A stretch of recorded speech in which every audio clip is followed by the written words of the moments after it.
பெரிய லாபி இருக்குது, ஒரு பெரிய சிண்டிகேட் இருக்குது. ஆனால் இவங்க வந்து பார்த்திங்கன்னா புஷ்பா மாடல் ஆட்சி அப்படின்னு சொல்லிட்டு உதயநிதி பேசுறதெல்லாம் ஒரு அபத்தமான ஒரு விஷயம். இப்போ நமக்கு தெரியுதில்ல உண்மையாகவே. ஸோ அமைச்சர் நிர்மல்குமார் வந்து 40 நாட்களாக சொல்லிக்கொண்டே இருந்தார், திமுகவும் ஸ்டாலின் உதயநிதியும் சேர்ந்து குறுக்கு வழியில் இந்த ஆட்சியை கவிழ்க்க முயற்சி செய்கிறாங்க.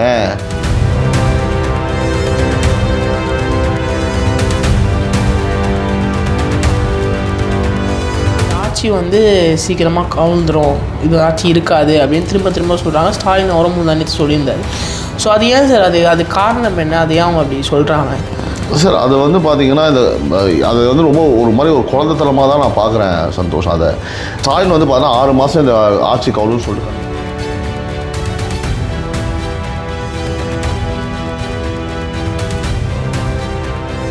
கட்சிக்கு பேர் இல்லை, பட் இருந்தாலும் ஒரு 70 ஆண்டு பழமையான கட்சியோட பேரை கேவலப்படுத்தி கொண்டு இருக்கும் அந்த ஜென்சி டிஎம்கே ஜென்சின்னு சொல்லிட்டு ஒரு ப்ரோக்ராம் பண்ணிட்டு இருக்காங்க அறிவாலயத்தில் உட்காந்து, அறிவே இல்லாமல்.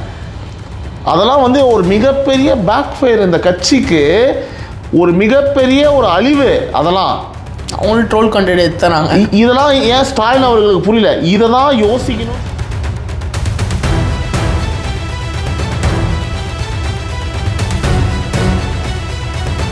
This video is sponsored by Fast Track, celebrating 25 years of excellence. Download your Fast Track app now. Cresco Cars, leading dealers of Maruti Suzuki. RR Collections, elegance in every thread. Top 4 call drivers, day or night, we drive for you. வணக்கம் and welcome to Times of Republic's Times Talk with Santhosh Srinivasan. இன்றைக்கி நம்மளோட இணைந்திருக்கும் முக்கிய விருந்தினர் Times of Republic பத்திரிகையின் editor and publisher திரு journalist Sibi Naveen அவர்கள். Sir வணக்கம் சார். வணக்கம் சந்தோஷ் சார். டேட்டா ஷோவில் போயிடலாம் சார். ஸோ ஊத்தங்கரை எம்எல்ஏ திரு இளையராஜா அவர்கள் வந்து அளித்த புகார் வந்து இன்றைக்கி பெரிய பரபரப்பை ஏற்படுத்தியிருக்கு. ஸோ அதை பற்றி உங்கள் கருத்து என்ன சார்? தமிழ்நாடு அரசியல் வரலாற்றிலே இது வரையும் பார்த்திராத ஒரு கீழ்த்தனமான ஒரு காட்சி தான் இது நீ நடந்தது அப்படின்றது. மக்கள் வந்து பார்த்தீங்கன்னா ஒரு தெளிவான தீர்ப்பு கொடுத்து விஜய் தலைமையில் தாவேக்கா ஆட்சி வந்து அமைச்சிருக்காங்க. நம்ம சிஎம் விஜய், நம்ம முதலமைச்சர் விஜய், ஓகேங்களா? ஸோ அதை வந்து சிரிக்க முடியாத இப்போது ஒரு தாவேக்கா எம்எல்ஏ வந்து பார்த்தீங்க அப்படின்னா யார், நம்மளுடைய ஊத்தங்கரையை சேர்ந்த எம்எல்ஏ இளையராஜாவை அவங்கள அணுகி சபாநாயகர் மீது நம்பிக்கையில்லா தீர்மானத்துக்கு ஆதரவாக வாக்களிக்க 35 கோடி வந்து பேரம் பேசியிருக்கிறாங்க. இப்போ அவர் அதை மறுத்த போது அவரையும் அவர் குடும்பத்தையும் மிரட்டியிருக்காங்க. ஸோ அந்த எம்எல்ஏ துணிச்சலோடு என்ன பண்ணுறாருன்னா காவல் ஆணையரிடம் வந்து பார்த்திங்கன்னா போய் புகார் கொடுக்குறாரு. ஸோ இன்று வந்து பார்த்திங்கன்னா 5 நபர் கைது செய்யப்பட்டிருக்காங்க. 3 பேருக்கு வந்து பார்த்தீங்கன்னா எழும்பூர் நீதிமன்றத்தில் 15ஆம் தேதி வரைக்கும் நீதிமன்ற காவல் வந்து தீர்ப்பு வந்து கொடுத்து விதிச்சிருக்காங்க இப்போதைக்கு, சரிங்களா? ஸோ மொத்தம் வந்து பார்த்திங்க அப்படின்னா ஆணையர் கிட்ட புகார் கொடுத்ததன் அடிப்படையில் வந்து இன்றைக்கி 5 பேரை வந்து கைது பண்ணியிருக்காங்க. அதில் வந்து ஒருத்தர் ஐபிடிஎஸ் ஒரு ஸ்ட்ராட்டஜி கம்பெனி நடத்துகிறாப்புல, அது அவரோட பேர் திருநாவுக்கரசு. அவர் வந்து ஒரு யூடியூபர். அவங்க கூட சேர்ந்து இந்த கிருஷ்ணன் அப்படின்னு சொல்லிட்டு இன்னொருத்தர் நரேஷ்னு சொல்லிட்டு மொத்தமாக ஒரு 5 பேரை கைது செஞ்சுருக்காங்க. அவங்க வந்து 15ஆம் தேதி வரைக்கும் நீதிமன்ற காவல் வந்து இப்போ கொடுத்துருக்காங்க. அதாவது காவல்துறையோட அறிக்கையிலேயே இதுதான் ரொம்ப முக்கியமான விஷயம் சந்தோஷ். காவல்துறையோடைய அறிக்கையிலேயே செந்தில் பாலாஜியோட சகோதரர் அசோக் குமாரோட பேர் வந்து இடம்பெற்றிருக்கு. அதுதான் ரொம்ப முக்கியம். இதில் அவர் வந்து இப்போ தலைமறைவு. செந்தில் பாலாஜி இப்போ பாருங்கள், ஸ்டாலின் வந்து பார்த்திங்கன்னா ஒரு மாநாட்டில் ஒரு ஃபங்க்ஷனில் சொல்கிறாரு ஒரு நாளைக்கு முன்னாடி, எந்த நேரத்தில் வேணாலும் வந்து ஆட்சி கவுல்லாம் 3 மாதம் ஆகலாம், 6 மாதம் ஆகலாம், எப்போ வேணாலும் கவுல்லாம் அப்படின்னு கம்பீரமாக சொன்னதுக்கான நோக்கம் இப்போ உங்களுக்கு புரியுதா? இந்த ஒரு கீழ்த்தரமான ஒரு எப்படின்னா அதான் பாருங்களேன், இது மக்கள் பார்த்துட்டு இருக்காங்க. இப்போ நம்ம பேசுகிறத மக்கள் பார்க்குறாங்க. ஊர் சந்தி சிரிக்க போது, சரிங்களா? இதுக்கப்புறம் எது பண்ணாலும் நீங்கள் அப்படி என்ன பண்ணாலுமே வந்து உங்களுக்கு ஓட்டுன்றது மக்கள் போடவே கூடாதுன்னு நீங்களே இந்த வேலையை பார்த்து கெடுக்குறீங்க. இப்போ இதுக்கு என்னெல்லாம் முட்டு கொண்டு வராங்கன்றது வந்து இதுக்கப்புறம் நம்ம பார்க்கணும். ஏன்னா டிஎம்கேன்னு முட்டு கொடுக்கறதுக்கு ஒரு 4 பேர் இருக்க தான் செய்வாங்க. டிபேட்டில் வந்து இப்போ உட்காந்து பேச தான் போகிறாங்க. நான் ரொம்ப ஆர்வமாக காத்துட்டுருக்கேன் இவங்க என்ன தான் பேசுகிறாங்கன்னு சொல்லிட்டு. இதுதான் நடந்தது சந்தோஷ். ஸோ அடுத்தபடியாக வந்து சார், ஒரு எம்எல்ஏக்கு வந்து 35 கோடி அளவுக்கு வந்து ஒரு டீல் பேசுகிறதுக்கு யார் இந்த துணிச்சல் அவங்களுக்கு கொடுத்தாங்கன்னு நினைக்கிறீங்க சந்தோஷ்? இதுதான் வந்து மக்கள் வந்து புரிஞ்சுக்க வேண்டிய ஒரு முக்கியமான விஷயம். ஒரு தனி மனிதன் வந்து பார்த்தா தன் சொந்த பணத்தை வச்சு 35 கோடியை வீசி எம்எல்ஏ வாங்க வந்து மாட்டான், முடியுமா? இப்போ திருநாவுக்கரசோ அவர் கூட இருந்த 3 பேரும் அவருக்கு என்ன அரிப்பு, அவருக்கு என்ன நமச்சல் அவருக்கு? அவர் போய் 35 கோடி அவர்னா கொழுப்பா? அவரில் திமுக வந்து பார்த்திங்கன்னா அப்படியே நட்டு அப்படியே பெருசாக அப்படியே கொண்டு போக போகிறாரா? அதுதான் நான் சொல்கிறேன். இதற்கு பின்னால் வந்து ஒரு பெரிய லாபி இருக்குது, ஒரு பெரிய சிண்டிகேட் இருக்குது. ஆனால் இவங்க வந்து பார்த்திங்கன்னா புஷ்பா மாடல் ஆட்சி அப்படின்னு சொல்லிட்டு உதயநிதி பேசுறதுலாம் ஒரு அபத்தமான ஒரு விஷயம். இப்போ நம்மளுக்கு தெரியுதில்ல உண்மையாகவே. ஸோ அமைச்சர் நிர்மல்குமார் வந்து 40 நாட்களாக சொல்லிக்கொண்டே இருந்தார், திமுகவும் ஸ்டாலின் உதயநிதியும் சேர்ந்து குறுக்கு வழியில் இந்த ஆட்சியை கவிழ்க்க முயற்சி செய்கிறாங்க அப்படின்னு. ஸோ இன்றைக்கி நடந்த இந்த கதை அதை நேரடியாக வந்து நிரூபிச்சிருக்கு. உங்களுக்கு புரியுதா? ஸோ மக்கள் தீர்ப்பை மதிக்காமல் சட்டமன்றத்தில் வந்து தோற்றவங்க ஒரு பணத்தால் வந்து பார்த்திங்கன்னா அதை வந்து விலைக்கு வாங்க பார்க்குறாங்க. அப்போ எந்த எக்ஸ்ட்ரீமுக்கு வந்துட்டாங்க பாருங்கள். ஓட்டை வாங்கி ஜெயிக்கலாம்னு நினச்சாங்க, தோத்துட்டாங்க.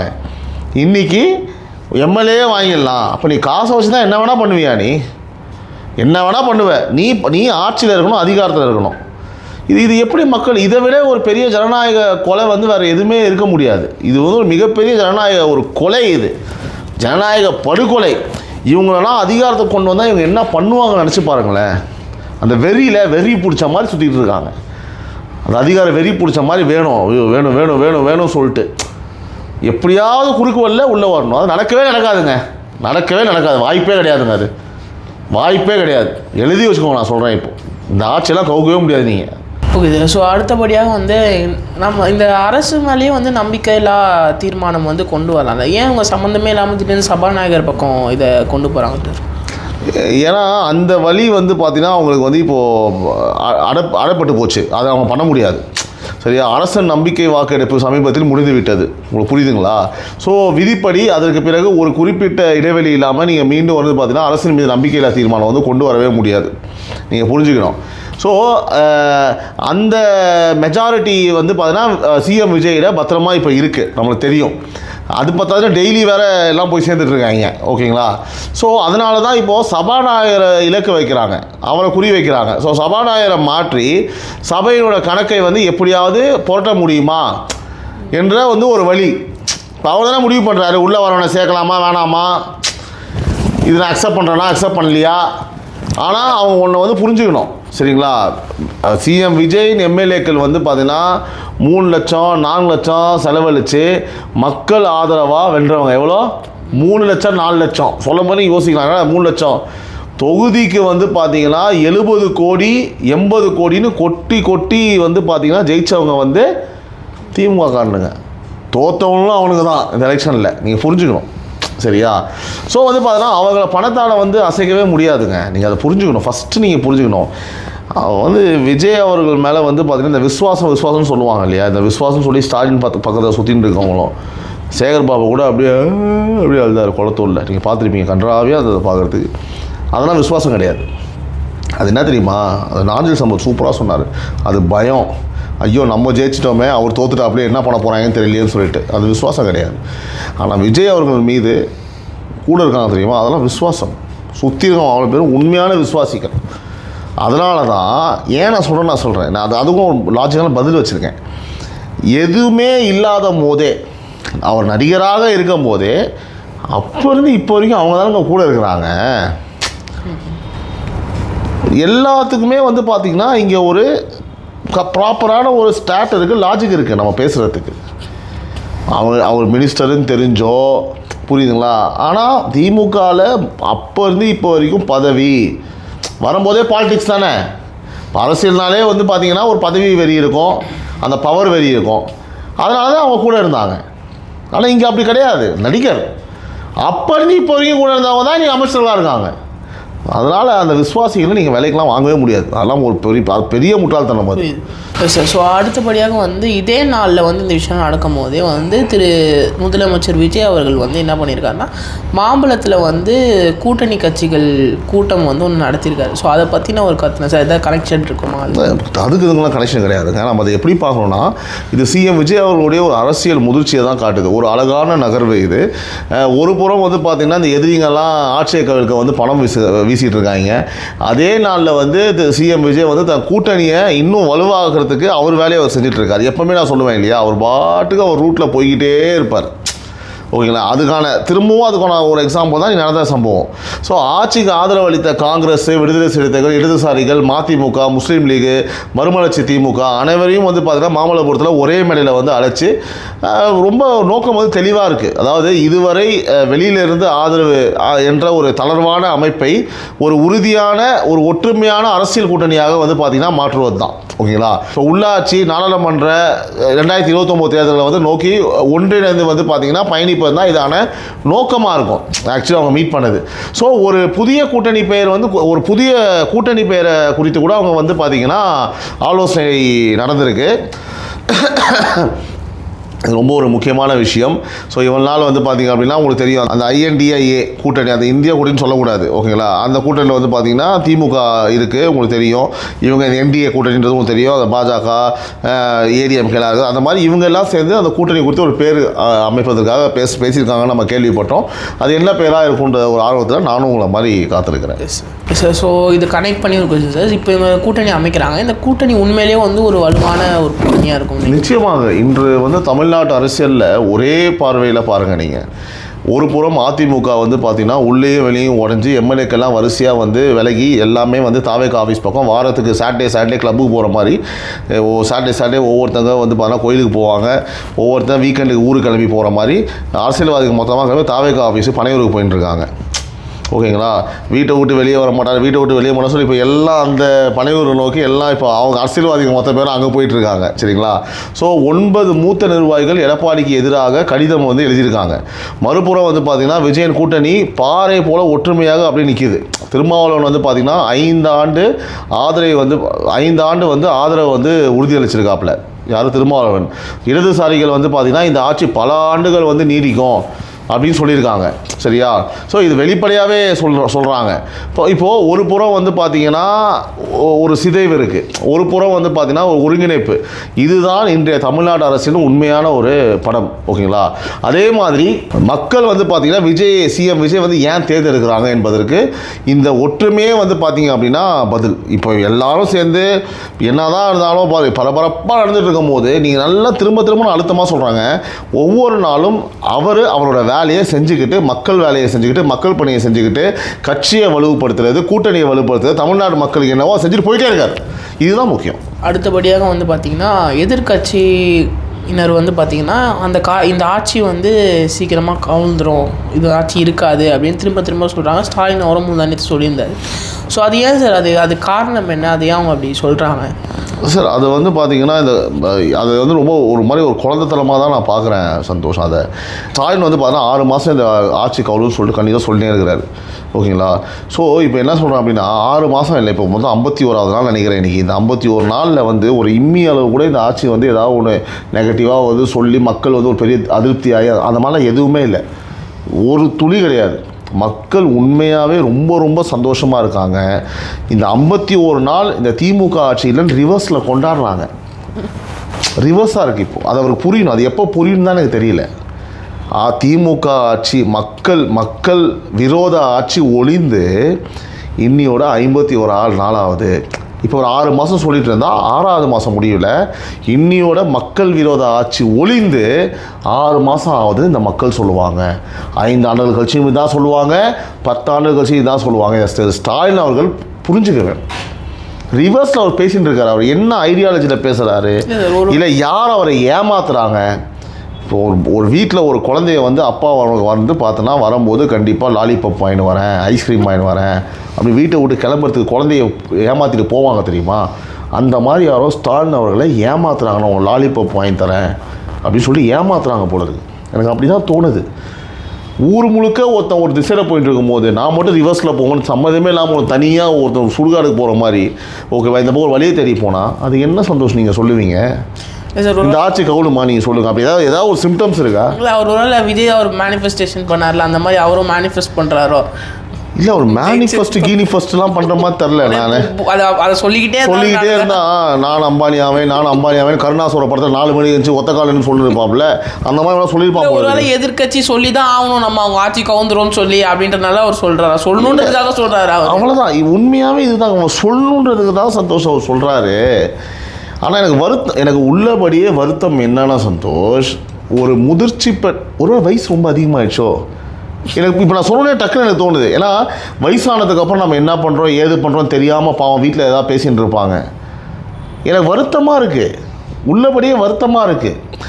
இவர்களை எதிர்த்து அரசியல் எப்படி செய்வது, மக்கள் ரீதியான பிரச்சனைகளை தமிழ்நாட்டு மக்கள் முன்னாடி எடுத்து வச்சு இவங்க ஆட்சி தவறான ஆட்சி, தவறாக ஆட்சி நடத்துகிறாங்கன்னு எப்படி நிரூபிப்பது, கரெக்டான கேடஸை பிளேஸ் பண்ணி தப்பான பழசங்கள்லாம் ஒழிச்சு கட்டுத்து போக்கி கொளுத்தி விட்ட மாதிரி எப்படி ஓரம் கட்டுறது அப்படின்னு யோசிப்பது, ஒரு கட்டமைப்பை இன்னும் ஸ்ட்ராங்காக ஆக்குவது.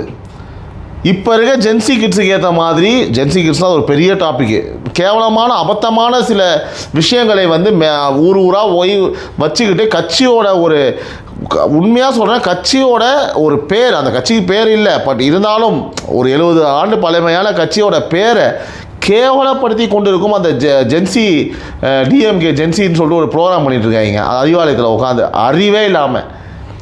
அதெல்லாம் வந்து ஒரு மிகப்பெரிய பேக் ஃபயர், இந்த கட்சிக்கு ஒரு மிகப்பெரிய ஒரு அழிவு. அதெல்லாம் அவங்களும் ட்ரோல் கண்டென்ட் எடுத்துறாங்க. இதெல்லாம் ஏன் ஸ்டாலின் அவர்களுக்கு புரியல, இதை தான் யோசிக்கணும்னு சொல்கிறேன். இப்போ நான் சொன்னதெல்லாம் யோசிச்சா அவங்க வரத்துக்கு வாய்ப்பு இருக்குது, வாய்ப்பு தான் இருக்குது. அது கூட ஆமாம் வாய்ப்பு ஏதோ ஒன்றுப்பா, ஏதோப்பா பண்ணுறாங்கப்பா ஏதோ. ஏன்னா இப்போ இவங்க அது இப்போது ப்ரூஃபாக எடுத்து வைக்கணும், அப்போ மக்களே யோசிப்பாங்கல்ல. நான் இன்றைக்கி ஒருத்தவங்க சந்தித்தேன், அவங்க ஒரு விஷயம் சொன்னாங்க, நாங்கள் எதையுமே எதிர்பார்க்காம இந்த வாட்டி விஜய்க்கு ஓட்டு போட்டிருக்கோம், நான் எதையுமே எதிர்பார்க்காம எல்லாருமே கண்ணை மூடி ஓட்டு போட்டிருக்கோம், இப்போ நாங்கள் போட்ட ஓட்டு விஜய்க்காக, அடுத்த வாட்டி நாங்கள் போட போகிற ஓட்டு அவருடைய செயல்பாடுகளுக்காக. அவங்க ரொம்ப சிம்பிளாக சொன்னாங்க சந்தோஷ், ஆனால் அது எவ்வளோ பெரிய அர்த்தம் இருக்குது தெரியுமா?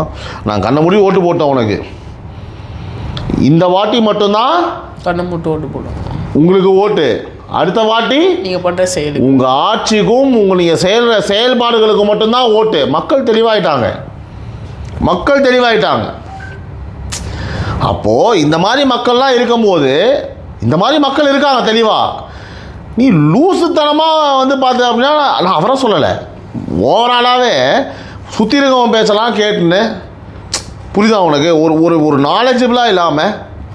இல்லை சார், ஃபஸ்ட்டு அவங்க கட்சியில் இருக்கவங்களே வந்து அவங்க இந்த மாதிரி பேசுகிறத வந்து விரும்ப மாட்டாங்க, எல்லோரும் மாறிடுவாங்க. ஃபஸ்ட்டு அவர் ஒழுங்காக பேசினா அவங்க கட்சியில் இருக்கவங்களாவது அவங்க தக்க வச்சுக்க முடியும், இல்லை அவங்களும் வந்து டிஎம்கேல வந்து பயங்கரமான அதிருப்தியிலேருந்து நிறைய பேர் இப்போ டிவிக்கில் சேர்ந்துட்டு இருக்காங்கப்பா. வெளியில் வரமாட்டேங்குதுப்பா இந்த விஷயம். ஒவ்வொரு மாவட்டத்துலேயும் கிளை லெவலில், வட்ட லெவலில் அதெல்லாம் வெளியில் வர மாட்டேங்குது. இப்போ எங்கே வெளியில் வருது அப்படின்னா, ரொம்ப பல்காக பெரிய பெரிய ஆட்களை போடுறது மட்டும் தான் வெளியில் வருது. ஆனால் சின்ன சின்ன லெவலில் வந்து பார்த்தோன்னா மெம்பர்ஸ் போய் நிறைய பேர் சேர்ந்துட்டு இருக்கான்ப்பா. இதெல்லாம் ஸ்க்ரூட்டனைஸ் பண்ணாமல் வந்து அறிவாலயத்தில் உட்காந்துக்கிட்டு சர்க்கஸ் நாடகம்லாம் உட்காந்து நடத்திட்டு இருந்தால் என்னப்பா அர்த்தம்? அதிமுக அவ்வளோதான், முடிஞ்சு கதை, அது முடிஞ்சது, அது அவ்வளோதான். அது உள்ளபடியே வருத்தமாக இருக்குது சந்தோஷம் எனக்கு இதை பேசும்போது. எவ்வளோ பெரிய கட்சி தெரியுமா அது? அந்த அம்மா வந்து சொல்லும் போதே எனக்கு வந்து பார்த்தோன்னா புல்லறியுது. அந்த அம்மா எப்படி ஒரு ஆளுமை, எப்படி ஒரு கட்சினா, நான் எம்ஜிஆர்லாம் பார்த்து கிடையாது. நான் பார்த்த ஆளுமையான ஒரு சிஎம்னா அவங்கள தான் சொல்லுவேன். இன்றைக்கி அது அதாவது மீண்டும் பாருங்களேன், அதுக்கு காரணம் அவங்களோட தனிப்பட்ட சுயலாபம், சுயநலம், சுயலாபம், தனிப்பட்ட வளர்ச்சி, அந்த பவர், அதிகார மாயி, அந்த அதிகார மாயின்னு சொல்லுவாங்க பாருங்கள். ஒரு மாதிரி ஒரு அப்படியே மாயேவாக இருக்கும் அவங்களுக்கு இந்த போதை, அதிகார போதை. இன்னும் சொல்லணும் அப்புறம், அது ஒரு மோசமான போதை. எவன் எப்படி செத்தாலும் பரவாயில்ல, எவன் எப்படி போனாலும் பரவாயில்ல, எனக்கு அந்த பதவி இருக்கணும், எனக்கு அந்த காசு இருக்கணும், எல்லாமே இருக்கணும், அந்த மரியாதை இருக்கணும், அப்படிங்கிறதுக்காக என்ன வேணாலும் பண்ணுவாங்க. அப்படி யோசனால தான் வந்து பார்த்திங்கன்னா இன்றைக்கி இந்த செந்தில் பாலாஜி அவரும் அவன் தம்பியும் சேர்ந்து கேவலமாக கீழ்த்தரமான அரசியல் அநாகரிகம், அதாவது இதெல்லாம் ரொம்ப சின்ன வார்த்தை, கேவலமான செயலை வந்து பார்த்திங்கன்னா செஞ்சுருக்காங்க. அதுக்கான உதாரணம் தான் அதிமுகவும் திமுகவும் ஒன்றா சேர்ந்து ஆட்சி அமைக்கலாம் சொன்னது.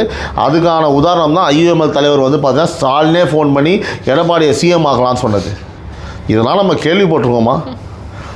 நல்ல விஷயம். ஏன் தெரியுமா, இந்த தலைமுறை இருக்கும் போது இந்த விஷயங்கள்லாம் வெளியே வரும்போது உண்மையாக வந்து பார்த்தீங்கன்னா திமுகவுடைய முகம், திராவிட கட்சியோட முகம் வந்து பார்த்தீங்கன்னா ஈஸியாக இப்போ ஸ்ப்ரெட் ஆகுது தெரியுமா. ரைட் டைமில் தான் வந்து இதே ஒரு 5 வருஷம் மாதிரி ஆச்சுன்னு வச்சுக்கோங்களேன், ஒன்றுமே தெரிஞ்சிருக்காது, அப்படியே ஆஃப் பண்ணியிருப்பாங்க. இன்றைக்கி அவங்க கண்ட்ரோல்லே கிடையாது சோஷியல் மீடியா. இதுக்கப்புறம் அவங்க வந்து ஆனால் இன்னொரு உள்ளபடியே வருத்தம்னா திரும்பவும் நான் சொல்கிறது அதுதான், இப்படி இவ்வளோ தூரம் ஸ்ப்ரெட் ஆகி இவ்வளோ வயசாக இல்லாமல் இருக்கும் போதே வந்து பார்த்தீங்கன்னா இன்னும் முட்டாளாகவே இருக்கிறீங்களே நீங்கள். இப்படி வந்து பார்த்தீங்கன்னா இந்த மாதிரி வேலையெல்லாம் பண்ணுறீங்களே, அப்போ வந்து உங்கள் கட்சியோட அழிக்கிறதுக்கான வேலையை தான் நீங்கள் செஞ்சிட்ருக்கீங்க. நீங்கள் செய்யக்கூடிய ஒவ்வொரு வேலையும் தமிழக வெற்றி கழகத்திற்கு ஒரு மிகப்பெரிய பலமாக அமைஞ்சிக்கிட்டே இருக்குது. அவங்களுடைய ஓட்டு வங்கி இருக்குது தெரியுமா, அது ஏறிக்கிட்டே இருக்குது. உங்கள் கட்சி அழிவை நோக்கி போய்கிட்டே இருக்குது அப்படின்றதில் மாற்று கருத்து இல்லை இல்லை இல்லை. இன்னொன்று சொல்லிடுறேன், இந்த தாவேக ஆட்சியை ஒரு கூந்தலில் கூட உங்களால் வந்து 10-15 வருஷம் நீங்கள் எதுவுமே பண்ண முடியாதுங்க. மினிமம் 10 வருஷங்க, மினிமம் 10 வருஷம். இன்றைக்கி நான் சொல்கிறேன், எழுதி வச்சுக்கோங்க சார். பல்வேறு விஷயங்களை நம்மளோட இன்னைக்கு பகிர்ந்தமைக்கு நன்றி சார். நன்றி, Santhosh. This video is sponsored by Fast Track, celebrating 25 years of excellence. Download your Fast Track app now. Cresco Cars, leading dealers of Maruti Suzuki. RR Collections, elegance in every thread. Top 4 call drivers, day or night, we drive for you.